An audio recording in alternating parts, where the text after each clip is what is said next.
बिस्मिल्लाहिर्रहमानिर्रहीम। अस्सलाम वालेकुम। ऑब्जेक्ट ओरिएंटेड प्रोग्रामिंग सीरीज़ में फ़ारूक तौसीफ़ की तरफ से आप सब स्टूडेंट्स को खुशामदीद।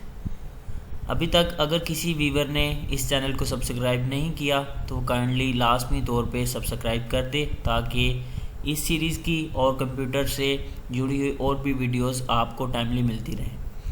स्टूडेंट्स, हम आते हैं आज के टॉपिक की तरफ। तो आज का जो टॉपिक हम डिस्कस करने जा रहे हैं वो इनहेरिटेंस प्रोग्रामिंग पर्सपेक्टिव। इनहेरिटेंस के बारे में थ्योरी का जो डाटा है वो पहले हम कवर कर चुके हैं। इस लेक्चर में हम थोड़ा सा डाटा इसकी थ्योरी का कवर करेंगे, थोड़ा सा ओवरव्यू करेंगे इनहेरिटेंस का, और इसके बाद हम उसकी प्रोग्रामिंग पॉइंट ऑफ व्यू से उसका सिंटैक्स देखेंगे और प्रोग्रामिंग पॉइंट ऑफ व्यू से उसकी एग्जांपल्स देखेंगे। प्री नॉलेज की स्लाइड में हमें पहला पॉइंट है व्हाट इज़ इनहेरिटेंस। तो हमें पहले से पता होना चाहिए इनहेरिटेंस होती क्या है। अगर स्टूडेंट्स आपने इनहेरिटेंस के बारे में अभी आज आपके लिए न्यू है तो इस वीडियो में भी मैंने इनहेरिटेंस को थोड़ा सा एक्सप्लेन किया, लेकिन इसकी डिटेल्ड जो वीडियोज़ हैं और डिटेल लेक्चर पहले कंप्लीट हो चुके हैं। इसके अलावा हमें बेस क्लास का पता होना चाहिए या पेरेंट क्लास क्या होती है, व्हाट इज़ ड्राइव्ड क्लास और चाइल्ड क्लास क्या होती है, relationship between child and parent ये किस टाइप का रिलेशनशिप होता है, क्या रिलेशनशिप होता है। इसके अलावा हमें इस वीडियो को देखने से पहले एक्सेस स्पेसिफायर्स के बारे में नॉलेज होना चाहिए, knowledge about types of inheritance, inheritance की टाइप्स के बारे में हमें नॉलेज होना चाहिए। इनहेरिटेंस का ओवरव्यू करते हैं थोड़ा सा। जो हम डाटा को दोबारा से रिवाइटलाइज करने की कोशिश करते हैं वो वाला डाटा जो हम पहले से कवर कर चुके हैं। Inheritance is one of the key feature of object oriented programming in C++। तो ये आप जानते हैं कि इनहेरिटेंस की जब भी बात होती है या फिर जब हम ऊप की बात करते हैं तो इनहेरिटेंस उसके साथ एसोसिएट है, और जब हम इनहेरिटेंस की बात करते हैं तो ऊप इसके साथ एसोसिएट है। मीन्स कि जब भी हम इनकी बात करेंगे, ऑब्जेक्ट ओरिएंटेड प्रोग्रामिंग की बात करेंगे, तो ये one of the most important pillar है ऑब्जेक्ट ओरिएंटेड प्रोग्रामिंग का। तो इनहेरिटेंस का कॉन्सेप्ट जो है वो किसकी वजह से आया, वो ऑब्जेक्ट ओरिएंटेड प्रोग्रामिंग की वजह से आया। तो ये इसका एक फीचर है ऑब्जेक्ट ओरिएंटेड प्रोग्रामिंग का। It allows user to create a new class जिसे हम ड्राइव्ड क्लास कहते हैं from an existing class base class. Base class को की प्रॉपर्टीज़ को हम इनहेरिट करवा सकते हैं चाइल्ड क्लास में। The derived class inherit all the feature from the base class and can have additional feature of its own. ये वाली बात हम पहले क्लियर कर चुके हैं कि जो बेस क्लास होगी उसकी प्रॉपर्टीज़ को यूज़ कर सकती है ड्राइव्ड क्लास। इसके अलावा ड्राइव्ड क्लास के पास ये भी फीचर है कि वो अपनी खुद से प्रॉपर्टीज़ में क्या आ जाता है, मेंबर फंक्शंस आ जाते हैं। इसके अलावा डाटा मेंबर्स आ सकते हैं। तो इनको खुद से अपने ऑन फीचर्स भी इसमें हो सकते हैं, और ये इसके अलावा जो आपकी पेरेंट क्लास है उसके फीचर्स को, उसकी प्रॉपर्टीज़ को भी यूज़ कर सकती है। ड्राइव्ड क्लास क्या होती है? The class that inherit properties from another class is called सब क्लास, ड्राइव्ड क्लास और चाइल्ड क्लास। वो वाली क्लास जो कि बेस क्लास की प्रॉपर्टीज़ को इनहेरिट करवा रही होती है, यूज़ कर रही होती है, उसे हम ड्राइव्ड क्लास बोलते हैं या फिर उसे चाइल्ड क्लास बोलते हैं। बेस क्लास क्या होती है? The class whose properties are inherited by derived class is called base class और सुपर क्लास और पेरेंट क्लास। तो ये इसी के बेस क्लास के डिफरेंट नेम है।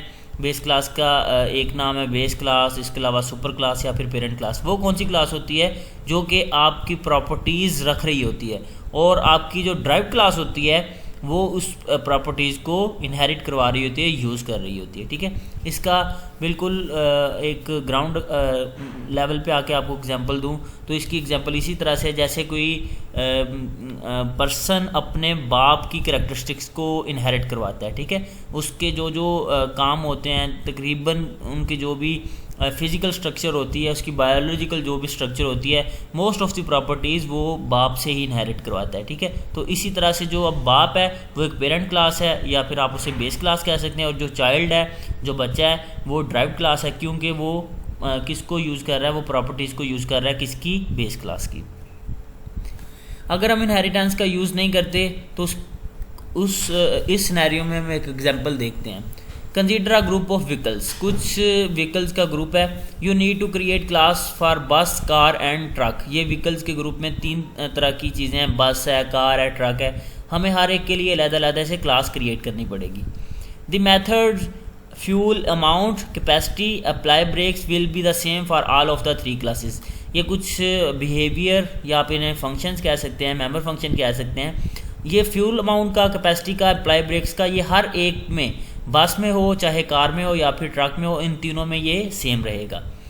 If we create these classes avoiding inheritance, then we have to write all of these functions in each of the three class as shown in figure in next slide। अभी next slide देखते हैं तो उसमें एक figure बनाई गई, उसमें बताया गया है कि आप अगर इनहेरिटेंस का यूज़ नहीं कर रहे तो आपको तीन की तीन क्लास, बस क्लास में अलहदा से, कार क्लास में अलहदा से और ट्रक क्लास में आपको अलहदा से ये पूरे का पूरा जो मेंबर फंक्शंस हैं, ये मेंबर फंक्शंस को आपको डिफ़ाइन भी करना पड़ेगा। उसके बाद इसका प्रोसेस क्या है, ये क्या काम करता है, ये वाला आपको बार बार अलहदा से डिफ़ाइन करना पड़ेगा। तो ये देखें स्टूडेंट्स, ये क्लास बस थी, जो बस की क्लास है, ये कार वाली क्लास और ये ट्रक वाली क्लास है। सारे के सारे मेथड सेम है। इसका फ्यूल अमाउंट वाला, कैपेसिटी वाला, अप्लाई ब्रेक्स वाला, वो सारे के सारे वही मेथड्स हैं जो कि इसके, और इसके वही मेथड्स हैं जो कि इसके हैं। ठीक है, तो इसमें आपने क्या किया, बार बार आपने उसी डाटा को, सेम डाटा को बार बार राइट किया, जिसे हम बोलते हैं ये रिडंडेंसी हो रही है, डाटा की डुप्लीकेशन हो रही है। अब हम अगर इनहेरिटेंस का यूज़ करेंगे तो ये एग्जांपल किस तरह से बनती है। We create a class vehicle and write these three functions in it and inherit the rest of the classes from the vehicle class. अब इनहेरिटेंस का यूज़ करेंगे तो हम एक क्लास उसकी बेस क्लास बुला देते हैं, उसको पेरेंट क्लास बोल देते हैं। वो कौन सी क्लास है, वो हम व्हीकल क्लास बना देते हैं। Then we can simply avoid the duplication of data and increase reusability. अब अगर आप इस तरह से करोगे, व्हीकल में आप सारे के सारे उसके मेंबर फंक्शंस रख देते हो, बाकी जितनी भी आपकी जो क्लासेज हैं उनको हम सब क्लासेस बना लेंगे। कार है, चाहे वो बस है, चाहे वो ट्रक है, वो सारी की सारी सब क्लासेस हैं। और सब क्लासेस क्या करेंगी, वो इस पेरेंट क्लास के डाटा मेंबर्स को, उसके फंक्शंस को यूज़ कर लेगी। तो हम अगर ये काम परफॉर्म कर लेते हैं तो इसकी वजह से हमारी एक तो रीयूजेबिलिटी, डाटा की रीयूजेबिलिटी बढ़ जाती है। इसके अलावा जो हमने रिडंडेंसी थी डाटा की या डुप्लीकेशन थी डाटा की, वो डिक्रीज़ हो जाती है। तो फिर हम नेक्स्ट स्लाइड पे देखते हैं। उस पर ये देखिए स्टूडेंट्स, हमने एक क्लास व्हीकल बना ली। क्लास व्हीकल में हमने ये मेथड्स रख दिए, बिहेवियर्स रख दिए, फंक्शंस रख दिए, और बाकी सारी जितनी भी क्लासेस हैं वो इन्हीं फंक्शन से, इसी क्लास से इनहेरिट हो रही हैं। वो इस बेस क्लास की प्रॉपर्टीज़ को ये ड्राइव क्लासेस जो हैं वो यूज़ कर रही हैं। तो ऑटोमेटिकली क्या होगा, जो इसके बिहेवियर्स होंगे, जो इसके फंक्शंस होंगे, जो इसके मेथड्स होंगे, वो ऑटोमेटिकली इन क्लासेस में भी क्या हो जाएंगे, वो इनहेरिट हो जाएंगे। तो आपको क्लास ट्रक के जो मेथड्स हैं वो दोबारा से लिखने की ज़रूरत ही नहीं पड़ेगी। अगर हम इसके सिंटैक्स की बात करें तो आप स्टूडेंट्स देखिएगा, इसका जो सिंटैक्स है, जब हमने बेस क्लास ने एक्सेस करना होता है पेरेंट क्लास को, तो इस पर्पज़ के लिए किस तरह से हम लिखते हैं, हम लिखते हैं सबसे पहले क्लास का कीवर्ड। जैसे आपका आमतौर पे क्लास का कीवर्ड लिखते ही हैं, जब भी हमने क्लास जनरेट करनी होती है तो क्लास का कीवर्ड लिखते हैं। उसके बाद हमने जो सब क्लास है उसका नेम लिखना है। जो ऐसी क्लास जिसे हम सब क्लास बोल रहे हैं या ड्राइव क्लास बोल रहे हैं या फिर चाइल्ड क्लास बोल रहे हैं, उस क्लास का नेम पहले लिखेंगे। ये बात आपने याद रखनी है कि लेफ़्ट साइड पे क्या होगा, आपका जो बेस क्लास नहीं सॉरी जो ड्राइव्ड क्लास है उसका नेम पहले आएगा, या सब क्लास है उसका नेम पहले आएगा। ठीक है, उसके बाद ये कोलन सिंबल आएगी। कोलन सिंबल के बाद एक्सेस मेथड, एक्सेस मोड या फिर एक्सेस मेथड या एक्सेस स्पेसिफायर्स जो कि हम यूज़ करते हैं, वो वाले प्राइवेट हो सकता है, पब्लिक हो सकता है, प्रोटेक्टेड हो सकता है, तो वो वाला यहाँ पे यूज़ होगा। उसके बाद उस बेस क्लास का नेम आएगा, बेस क्लास या फिर पेरेंट क्लास का नेम आएगा।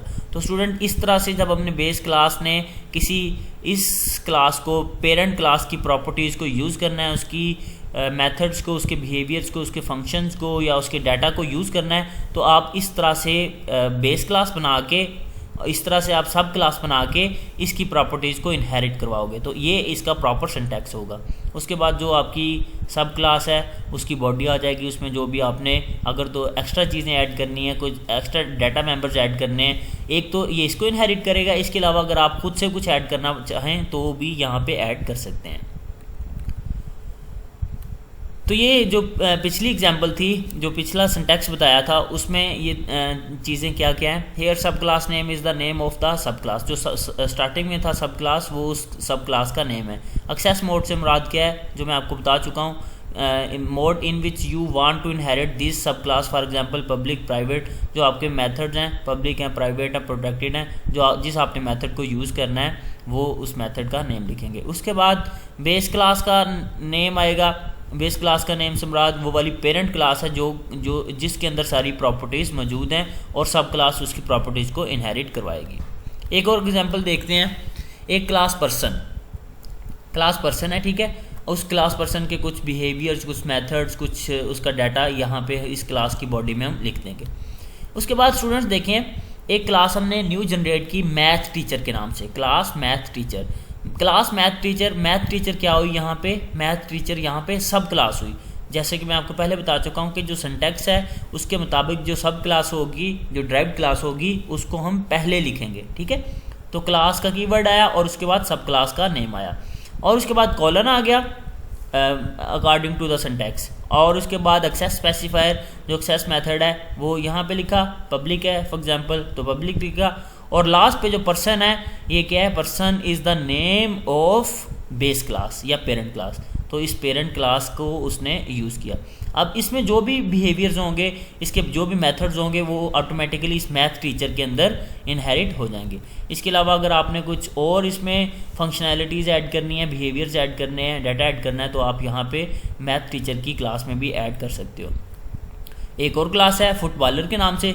अब ये जो क्लास फुटबॉलर है ये भी एक सब क्लास है, ठीक है, जो कि किसको यूज़ कर रही है, किसकी प्रॉपर्टीज़ को इनहेरिट करवा रही है? तो पर्सन की प्रॉपर्टीज़ को इनहेरिट करवा रही है। तो अब इसके भी अपने रेलिवेंट कुछ ना कुछ इसके कुछ प्रॉपर्टीज़ यहाँ से इनहेरिट होंगी और कुछ प्रॉपर्टीज़ को हम यहाँ से भी इनकी प्रॉपर्टीज़ को अपनी मर्ज़ी से भी इसकी डाटा को या फंक्शंस को अपनी मर्ज़ी से भी ऐड कर सकते हैं, ठीक है।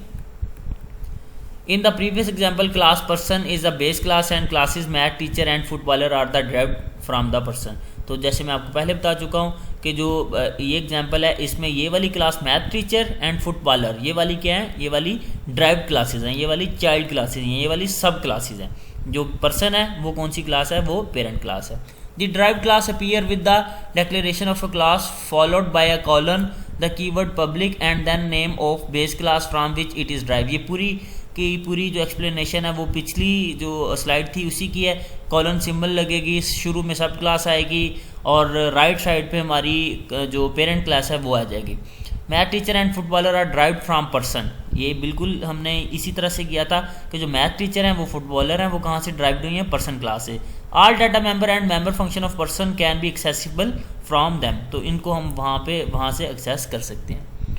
प्रोग्रामिंग एग्जाम्पल की तरफ आएँ तो प्रोग्रामिंग एग्जाम्पल में हमने एक क्लास बनाई है पेरेंट के नाम से, ठीक है। ये एक मेन क्लास है, बेस क्लास है, जिसको हमने पेरेंट बोला। उस क्लास का कुछ डाटा हमने लिखा, अभी बिल्कुल मैंने सिंपल सी एग्जांपल दी है, तो उसमें सिर्फ और सिर्फ एक कोई उसका डाटा मेंबर है, कोई यहाँ पे अभी फंक्शन वगैरह ऐड नहीं किए। नेक्स्ट एग्जांपल में हम फंक्शंस वगैरह ऐड करके इस एग्जांपल को और भी अच्छे से क्लैरिफाई करेंगे, ठीक है। जो नेक्स्ट एग्जांपल हम करेंगे, प्रैक्टिकल इम्प्लीमेंटेशन उसकी करेंगे, उसमें मैं आपको यहाँ पे मेथड्स वगैरह ऐड करके चीज़ें दिखाऊँगा। तो ये एक क्लास थी पेरेंट और उसका एक डाटा मेंबर है, और एक सब क्लास यहाँ से बना रहे हैं जिसका नेम है क्लास चाइल्ड, ठीक है। ये जो चाइल्ड क्लास है इसी का नाम भी हमने चाइल्ड रख दिया, और ये जो उसको प्रॉपरली इनहेरिट करने का सिंटैक्स था उसी तरह से लिखा, और उसके बाद हमने उसका एक्सेस स्पेसिफायर यूज़ किया। अब इस क्लास में हमने एक और ये जो चाइल्ड क्लास थी उसका एक और डाटा मेंबर यहाँ पे ऐड कर दिया। एक डाटा मेंबर अब इसका ये वाला है और एक डाटा मेंबर इसका ये वाला है, एक को इनहेरिट करवाएगा और एक इसका अपना भी है। मेन फंक्शन में आए, मेन फंक्शन में हमने चाइल्ड क्लास का, अब यहाँ पे देखें हमने चाइल्ड क्लास का एक ऑब्जेक्ट क्रिएट किया। चाइल्ड क्लास के ऑब्जेक्ट क्रिएट करने के बाद हमने क्या किया, हमने उनके जो ऑब्जेक्ट 1.idc = 7 ये क्या किया, हमने उनको वैल्यूज़ इनिशियलाइज करवाई। किस ऑब्जेक्ट को? ऑब्जेक्ट 1 को। ऑब्जेक्ट 1 के किस मेंबर को? idc मीन्स के जो उसका डाटा मेंबर था चाइल्ड वाला, उसको हमने कुछ वैल्यू इनिशियलाइज करवाई। उसके बाद हमने, अब देखें यहाँ पे रहते हुए हमने क्या किया, हमने ऑब्जेक्ट 1.idp = 91, हमने जो उसका पेरेंट था, हालांकि ये जो मेंबर है ये किसका मेंबर है? ये पेरेंट क्लास का मेंबर है, ठीक है। हम ऑब्जेक्ट बनाया हुआ है चाइल्ड क्लास का, लेकिन यहाँ पे भी हम इसको एक्सेस इस वजह से कर पा रहे हैं क्योंकि यहाँ पे चाइल्ड और पेरेंट का रिलेशनशिप बना हुआ है। अगर तो ये चाइल्ड और पेरेंट का रिलेशनशिप ना होता तो हम कभी भी इस डाटा मेंबर को एक्सेस ना कर पाते। इस डाटा मेंबर को इसी वजह से हम एक्सेस कर रहे हैं क्योंकि ये वाला यहाँ पे हमने जो रिलेशनशिप क्रिएट किया हुआ है। तो यही आपको जो बेसिकली बताने का मकसद है वो यही है कि हम इस डाटा मेंबर को भी, इस जो पेरेंट क्लास का डाटा मेंबर है उसको भी एक्सेस कर पा रहे हैं। उसके बाद कुछ डिस्प्ले करने के लिए स्ट्रिंग्स हैं। Child ID is object 1। अब इसमें जो भी वैल्यू जो स्टोर हुई है ये वाली वैल्यू, और इसमें कौन सी वैल्यू स्टोर हुई है पेरेंट वाली, ये वाली वैल्यू आपकी डिस्प्ले हो जाएंगी। अब इस प्रोग्राम को अगर हम रन करेंगे, रिटर्न 0 करें और इसके बाद इसको रन करें तो इसकी आउटपुट कुछ इस तरह से आएगी। Child ID is 7, parent ID is 91। ठीक है, अब देखें चाइल्ड में रहते हुए, चाइल्ड क्लास में रहते हुए हमने पेरेंट क्लास के डाटा मेंबर जो कि ये वाला मेंबर था, इस मेंबर को भी हमने एक्सेस किया। That is due to inheritance. ये इनहेरिटेंस की वजह से पॉसिबल हुआ कि हम चाइल्ड क्लास के मेंबर को भी एक्सेस कर रहे हैं और इसके साथ रहते रहते हम जो पेरेंट क्लास है उसके डाटा मेंबर को भी एक्सेस कर रहे हैं। तो ये था आज का लेक्चर। होपफुली आपको समझ आ गई होगी। अगर इसमें आपको कन्फ्यूजन है तो एक मैं प्रैक्टिकल इम्प्लीमेंटेशन की एग्जांपल की इम्प्लीमेंटेशन करूँगा प्रैक्टिकली, तो उसमें आपको अगर कोई भी ये इसमें कोई इशू रह गया तो उसमें इंशाल्लाह ताला क्लैरिफाई हो जाएगा। इसके अलावा अगर फिर भी आपको कोई इसके अलावा कोई इशू हो, प्रैक्टिकल इम्प्लीमेंटेशन के अलावा कोई इशू हो, तो आप मेरे से व्हाट्सएप पे या कमेंट सेक्शन में आप पूछ सकते हैं। Okay ji students, thank you very much. Allah ताला आप सबका हामी व नासिर। अल्लाह हाफिज़।